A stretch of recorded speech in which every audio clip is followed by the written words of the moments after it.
कहानी की शुरुआत होती है मैलरी नाम की एक लड़की से, जो कि एक पेंटिंग बना रही होती है।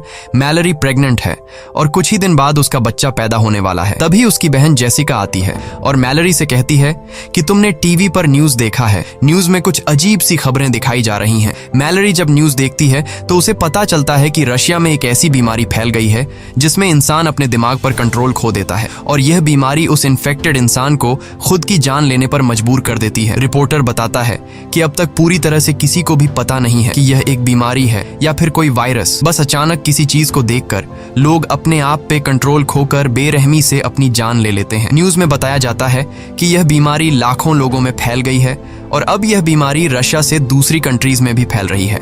लेकिन मैलरी इस न्यूज को इग्नोर करके जेसिका के साथ अपनी प्रेगनेंसी चेकअप के लिए हॉस्पिटल चली जाती है। वहां डॉक्टर उसे खुशखबरी देती है कि बच्चा बिल्कुल ठीक है और जल्द ही वो मां बनने वाली है। यह सुनकर मैलरी खुश हो जाती है और वापस घर लौटने लगती है। लेकिन हॉस्पिटल से निकलते वक्त मैलरी की नजर एक लड़की पर पड़ती है जो अपने सिर को जोर जोर से सामने के शीशे से मार रही होती है। यह देखकर मैलरी घबरा जाती है और जल्दी जाकर जेसिका के साथ कार में बैठ जाती है। मैलरी जेसिका से कहती है कि जल्दी चलो, मुझे लगता है कि रशिया का वो खतरनाक वायरस यहाँ भी पहुंच चुका है। बाहर सड़कों पर लोगों में हलचल मच चुकी थी और लोग खुद को मारने लगे थे। जेसिका जल्दी से गाड़ी स्टार्ट करके तेजी से घर की तरफ गाड़ी को भगाती है, लेकिन अब हालात और बिगड़ते जा रहे थे। सड़क पर बहुत सारे एक्सीडेंट होने लगते हैं। यह देखकर मैलरी बहुत ज्यादा डर जाती है और तभी ड्राइव करते हुए जेसिका कुछ ऐसा देख लेती है जिससे उसकी आंखों का कलर चेंज हो जाता है। अब जेसिका अपने आप पर कंट्रोल खोकर कार की स्पीड बढ़ा देती है और सामने से आने वाली गाड़ियों से खुद का एक्सीडेंट करवाने लगती है। मैलरी उसे ऐसा करने से रोकती है पर जेसिका नहीं रुकती, जैसे किसी ने उसके दिमाग पर काबू कर लिया हो। और तभी कार एक दूसरी गाड़ी से टकराकर इनका एक्सीडेंट हो जाता है। लकीली इस एक्सीडेंट में दोनों बच जाती हैं और दोनों गाड़ी से बाहर निकल आती हैं। लेकिन इससे पहले कि मैलरी कुछ समझ पाती, तभी वो देखती है कि उसकी बहन जेसिका एक ट्रक के सामने आकर अपनी जान दे देती है। मैलरी अपनी आंखों के सामने जेसिका की इतनी भयानक मौत देखकर बहुत ज्यादा डर जाती है। लेकिन हालात कुछ ऐसे थे कि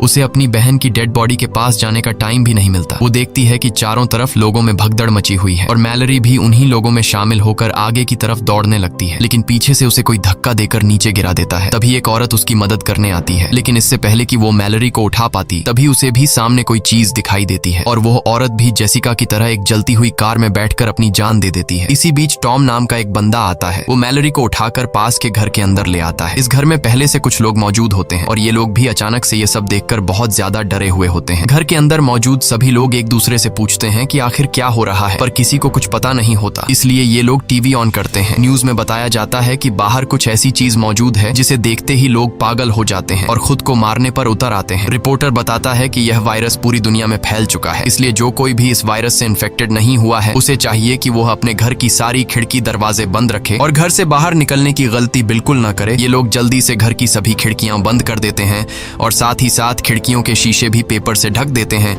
ताकि बाहर मौजूद उस राक्षस की नजर अंदर इन पर न पड़ सके। इसी तरह से 3 दिन बीत जाते हैं, लेकिन अभी तक किसी को समझ नहीं आता कि यह सब क्या हो रहा है। ये सभी लोग घर में परेशान बैठे होते हैं। तभी बाहर से दरवाजे पर नॉक होता है। एक लड़की जो रो रो कर इनसे रिक्वेस्ट करती है कि प्लीज दरवाजा खोलो। टॉम उस लड़की के लिए दरवाजा खोलने जाता है, पर डगलस उसे दरवाजा खोलने से मना करता है क्योंकि उसे डर था कि कहीं यह लड़की इन्फेक्टेड ना हो। लेकिन यहाँ मैलरी डगलस पर बंदूक तान देती है और टॉम को उस लड़की के लिए दरवाजा खोलने को कहती है। टॉम उसके लिए दरवाजा खोल देता है और वो लड़की अंदर आ जाती है। उस लड़की का नाम ओलिम्पिया है और ओलिम्पिया भी प्रेग्नेंट थी। ओलिम्पिया से जब पूछा जाता है कि तुम अपनी आंखों पर पट्टी लगाकर यहाँ तक कैसे पहुंची, तब ओलिम्पिया बताती है कि उसका खाना खत्म हो गया था, इसीलिए वो एक एक करके हर एक घर का दरवाजा नॉक करते हुए यहाँ तक पहुँच गई। यह सुनकर डगलस कहता है कि हम सबका भी भूख से बुरा हाल हो गया है क्योंकि ये लोग भी पिछले 7 दिनों से इसी घर में फंसे हुए हैं। इसलिए ये लोग सोचते हैं कि बाहर से खाना कैसे लाया जाए। हालांकि घर से कुछ ही दूर एक सुपरमार्केट है, लेकिन वहां तक बिना देखे पहुंचना एक बड़ा चैलेंज था। तब इस घर का मालिक कहता है कि घर के बाहर सीसीटीवी कैमरास लगे हुए हैं। अगर हम सीसीटीवी कैमरा के जरिए उन मॉन्स्टर्स का लोकेशन पता लगा लें तो हम उन मॉन्स्टर्स से छिपकर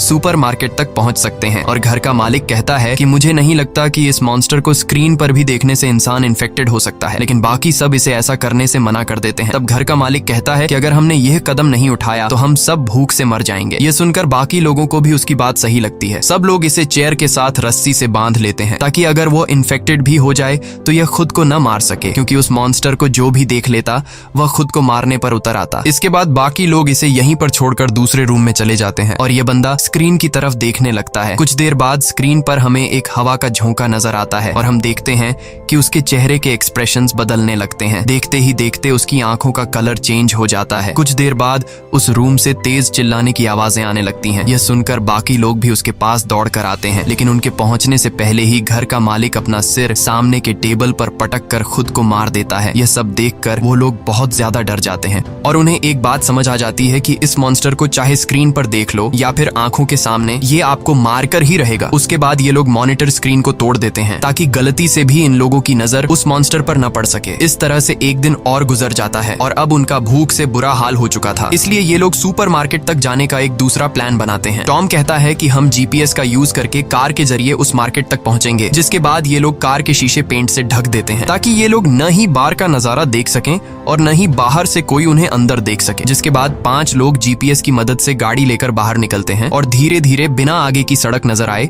जीपीएस की मदद से आगे बढ़ते हैं। यहाँ हम देखते हैं कि पूरा शहर वीरान हो चुका है। चारों तरफ सड़क लाशों से भरी पड़ी है। कुछ दूर आगे जाने के बाद कार तेजी से वाइब्रेट करने लगती है। कार के सेंसर से पता चलता है कि कार को चारों तरफ से उन मॉन्स्टर्स ने घेर लिया है, लेकिन टॉम हार नहीं मानता और गाड़ी को आगे बढ़ाता है और जैसे तैसे करके ये लोग स्टोर तक पहुंच जाते हैं, जहाँ पर ये लोग अपनी आंखों पर पट्टी बांधकर कार से उतरते हैं और स्टोर के अंदर पहुंच जाते हैं। अंदर आकर ये लोग सबसे पहले खिड़की दरवाजे बंद करते हैं और फिर ये लोग अपनी आंखों से पट्टियां उतार देते हैं। स्टोर में खाने पीने और जरूरत की तमाम चीजें मौजूद थीं, जिसे देखकर वे सभी बहुत खुश होते हैं और हर एक बंदा जितना हो सके उतना राशन इकट्ठा कर लेता है। यहाँ हम मैलरी और टॉम को देखते हैं जो एक दूसरे से बातें कर रहे होते हैं। टॉम एक अच्छा इंसान था और टॉम ने मैलरी की जान भी बचाई थी। उनकी बातों से हमें पता चलता है कि ये एक दूसरे को पसंद करने लगे हैं। इसके बाद ये दोनों भी खुद के लिए जरूरत की चीजें ढूंढने लगते हैं। मैलरी को एक पिंजरे में 3 बर्ड्स मिलते हैं जिन्हें वह अपने साथ रख लेती है और तभी स्टोर का दरवाजा कोई नॉक करता है, लेकिन ये लोग डर के मारे उस आदमी के लिए दरवाजा नहीं खोलते। तब वह आदमी रो रो कर रिक्वेस्ट करता है कि प्लीज दरवाजा खोल दो। अब इन लोगों को उस आदमी पर तरस भी आता है और उन्हें डर भी था कि कहीं यह आदमी इन्फेक्टेड ना हो, इसलिए ये लोग पहले से उस आदमी के लिए दरवाजे पर तैयार खड़े हो जाते हैं ताकि उन्हें अगर उस आदमी पर जरा सा भी शक हो कि यह इन्फेक्टेड है तो उसे मार देंगे। ये लोग जैसे ही उसके लिए दरवाजा खोलते हैं, वह आदमी जबरदस्ती घुसने लगता है और कहता है कि ये मॉन्स्टर्स बहुत ही खूबसूरत हैं, तुम सभी को इसे देखना चाहिए। यह सुनकर ये लोग समझ जाते हैं कि यह आदमी भी इन्फेक्टेड है। अब उनके पास उस आदमी को बाहर निकालने का कोई रास्ता नहीं था, इसलिए चार्ली सबको बचाने के लिए उस आदमी को जोर से धक्का देकर बाहर धकेल देता है और खुद भी उसके साथ बाहर चला जाता है। बाहर वह बंदा चार्ली को बुरी तरह से मार देता है और चार्ली ने अपने साथियों की जान बचाने के लिए अपनी जान दे दी। यहाँ मैलरी नोट करती है कि जब वो मॉन्स्टर्स करीब हों तो बर्ड्स शोर करने लगते हैं और अब ये बर्ड्स उनके लिए एक बड़ा सहारा बनेंगे। उसके बाद बाकी बचे 4 लोग राशन लेकर वापस लौट आते हैं और उन सबको चार्ली की मौत का बहुत दुख था। अब रात हो जाती है और हम देखते हैं कि सभी लोग अपने अपने रूम में चले गए हैं और तभी बाहर दरवाजे पर कोई नॉक करता है। ओलिम्पिया को जब पता चलता है कि बाहर दरवाजे पर कोई है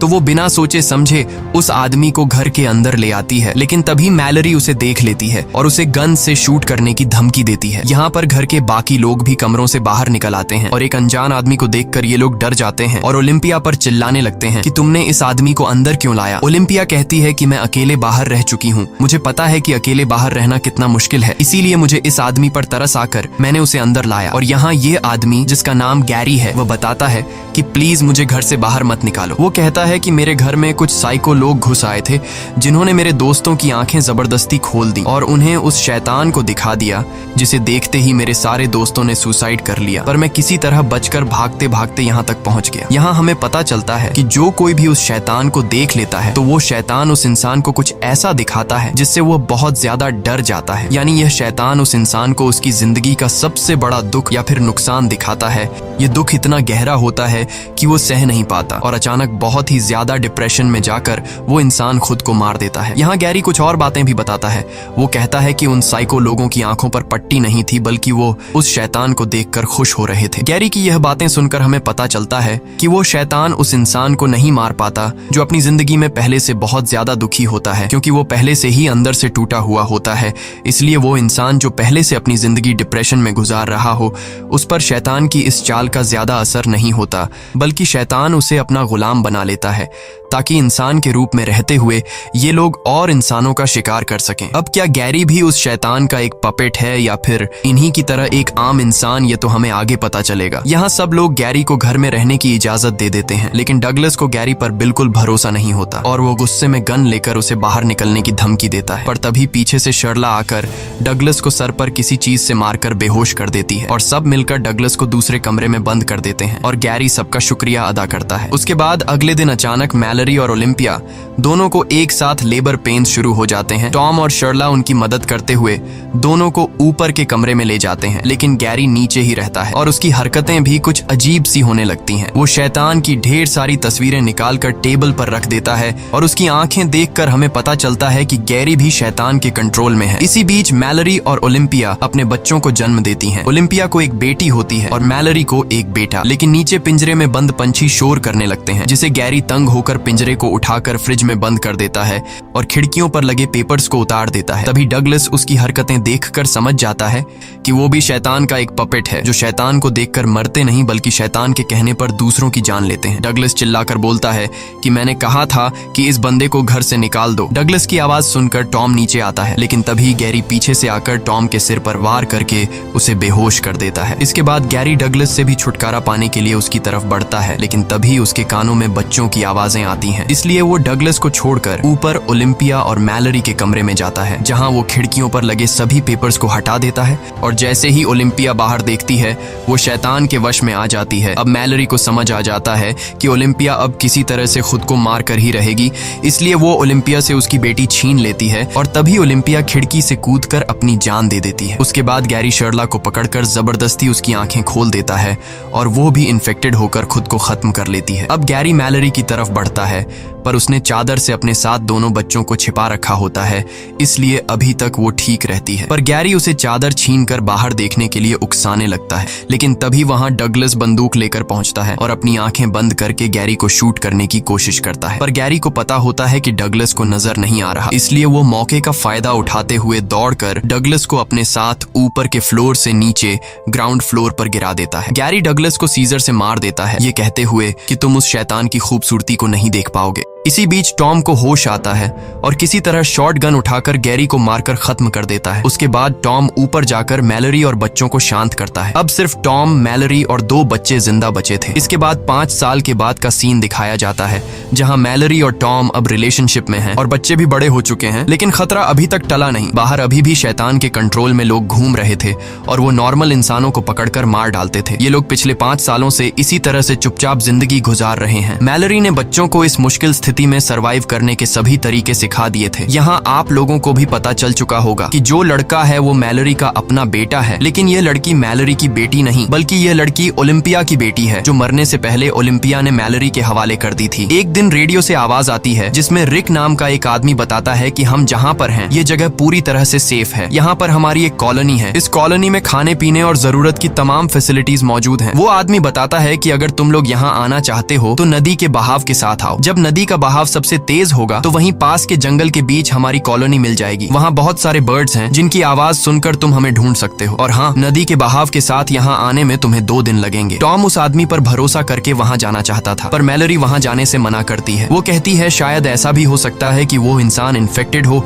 जो हमें यहाँ से निकाल कर मार देना चाहता हो। रात को टॉम मैलरी को समझाता है कि अगर हमें जिंदा रहना है तो वहाँ जाना ही पड़ेगा। आखिर कब तक हम लोग यहाँ इस तरह से ब्लाइंड जिंदगी गुजारेंगे। अगले दिन जब ये लोग सामान लेने बाहर जाते हैं तभी कुछ साइको लोग उन पर हमला करने पहुंच जाते हैं। टॉम मैलरी और बच्चों को समझाता है कि यही वक्त है यहाँ से निकलने का। मैं उन लोगों को बातों में उलझाता हूँ, तुम लोग चुपके से पीछे के रास्ते से यहाँ से निकल जाना और नदी से होते हुए रेडियो पर बताई गई जगह पर पहुंच जाना। लेकिन मैलरी टॉम को इस तरह से अकेले नहीं छोड़ना चाहती थी। तब टॉम कहता है कि हमें जिंदा रहने के लिए किसी एक को तो अपनी जान देनी पड़ेगी। इसके बाद टॉम मैलरी और बच्चों को पीछे के रास्ते से निकाल देता है और खुद अपनी आंखों पर पट्टी बांधकर शॉटगन लेकर उन साइको लोगों के सामने आता है। वे लोग टॉम को पट्टी हटाने के लिए कहते हैं, लेकिन टॉम उन्हें बातों में उलझाने की कोशिश करता है ताकि मैलरी बच्चों को लेकर यहाँ से निकल सके, पर तभी वे लोग मैलरी को जाते हुए देख लेते हैं। अब इससे पहले कि वे लोग मैलरी को पकड़ने के लिए उसके पीछे जाते, तभी टॉम गोलियां चलाकर 2 लोगों को मार देता है। इस दौरान वो खुद भी घायल हो जाता है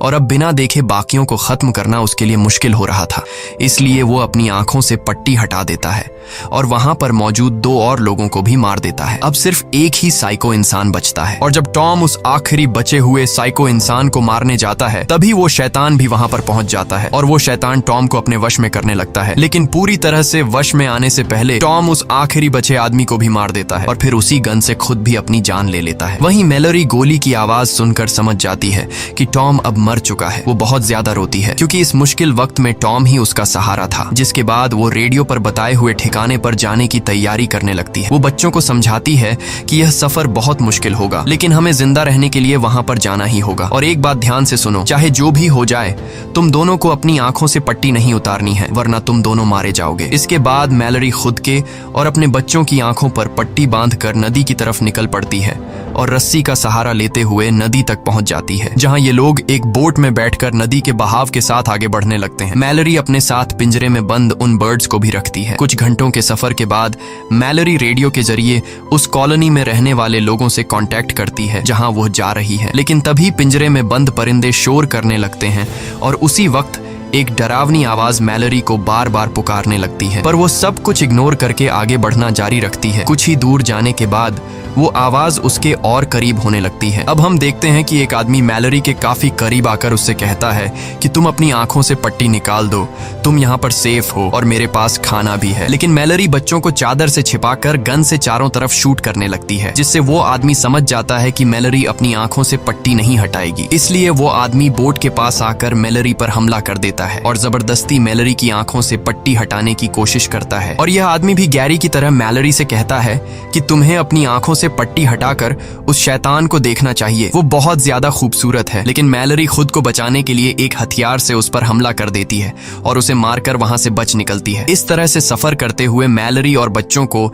24 घंटे गुजर चुके थे और ये लोग बहुत ज्यादा थक जाते हैं। तभी अचानक बोट एक ट्रक से टकराती है, जिससे उसका बेटा और खाने पीने का सामान पानी में गिर जाता है। अब मैलरी अपने बेटे को तो पानी में डूबने से बचा लेती है, लेकिन इनके पास जो खाने पीने की चीजें थीं वो नदी में बह जाती हैं। ये देखकर मैलरी बहुत ज्यादा परेशान हो जाती है, क्योंकि अगर उन्हें खाने पीने की चीजें नहीं मिली तो वो भूख से मर जाएंगे। इसलिए मैलरी खाना ढूंढने के लिए बोट को नदी के किनारे लगाती है और बच्चों से कहती है, चाहे कुछ भी हो जाए तुम दोनों बोट पर ही रहना और अपनी आंखों से पट्टी बिल्कुल भी मत निकालना। इसके बाद वो बोट से एक रस्सी बांधकर खाने पीने की चीजें ढूंढते हुए जंगल के बीच एक घर में पहुंचती है और वहां उसे कुछ खाने पीने की चीजें मिल भी जाती हैं। लेकिन सामान लेकर जब वो वापस लौटने वाली होती है, तभी वो शैतान उसके पीछे पड़ जाते हैं और मैलरी को इंसानों की आवाज में बुलाने लगते हैं। मैलरी गोलियां चलाते हुए तेजी से वहां से भागती है। गोलियों की आवाज सुनकर ओलिम्पिया की बेटी खुद को रस्सी से बांधकर बोट से उतरती है और मैलरी को ढूंढने के चक्कर में सीधे उस शैतान के पास चली जाती है। लेकिन तभी मैलरी उसे खींचकर वापस ले आती है और गुस्से में उसे डांटती है कि मैंने तुमसे कहा भी था कि बोट से मत उतरना। इसके बाद